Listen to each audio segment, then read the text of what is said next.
আমি তো ভয় পেয়ে গেছিলাম। হঠাৎ দেখি বর বাড়িতে এসে ভুলভাল বকতে আরম্ভ করেছে। তো ভাবলাম রোদ্দুরে বোধহয় আমার বরের মাথাটা খারাপই হয়ে গেছে। তো ঝটপট আর কোনো কিছু না ভেবে ভাবলাম বরের মাথাটা চটপট ঠান্ডা করে ফেলি।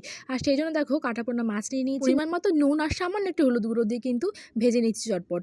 আর মিক্সার গ্রাইন্ডারের মধ্যে একটা পেঁয়াজ ছোট্ট, সামান্য ওই 1 ইঞ্চি মতো আদা দিয়ে দিয়েছি, কিন্তু দুটো কাঁচা লঙ্কা দিয়ে দিয়েছি, একটা টমেটো আর 200 গ্রাম মতো টক দই দিয়ে খুব ভালো করে একটা স্মুথ পেস্ট করে নিয়েছি। আর মাছ ভাজার তেলের মধ্যে কিন্তু আমি দিয়ে দিয়েছি পেস্টটাকে, খুব ভালো করে কষিয়ে নিয়েছি। সঙ্গে 1 চামচ জিরের গুঁড়ো দিয়েছি আর পরিমাণ মতো নুন, যাতে করে মাথাটা খুব ভালোভাবে ঠান্ডা হয়। মশলাটা ভালো করে কষিয়ে নিয়েছি আর তারপরে 1/2 কাপ মতো জল দিয়ে দিয়েছি। জলটা দিয়ে আবারও মশলাটাকে কষিয়ে নিয়েছি, তেল আর মশলা আলাদা করে ফেলেছি।